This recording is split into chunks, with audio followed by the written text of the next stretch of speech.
তরুণ প্রজন্ম যদি একবার গর্জে ওঠে মুসলিমদের, ইনশাআল্লাহ তাআলা তারা সকল বাতিলের ভিত্তি গুঁড়িয়ে দিতে পারে ইনশাআল্লাহ।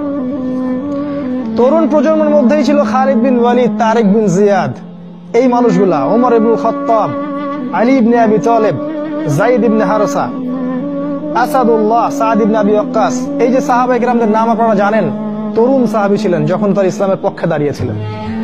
একাই ওমর সে সারা মক্কাকে পরিবর্তন করে ফেললো। এক হামজার সামনেই 20-30টা মানুষ দাঁড়াতে সাহস পাইত না। একজন তারেক বিন জিয়াদ, তিনি স্পেন জয় করে ফেললেন মাত্র অল্প কিছু সৈন্য নিয়ে। মোহাম্মদ বিন কাসিম আমাদের এই ভারতীয় উপমহাদেশ জয় করলেন। এখন আপনি মুসলিম হয়ে এখানে বসে আছেন। এই তরুণ প্রজন্মই পারে এই বাতিলের শিকড় উপড়ে ফেলতে। এই জন্য মাসিহুদ দাজ্জাল এবং তার অনুসারীরা খুব ভালো করেই জানে যে মুসলিম তরুণ প্রজন্মকে যদি আমরা আটকাতে না পারি, তাহলে আমাদের ভবিষ্যৎ খারাপ আছে।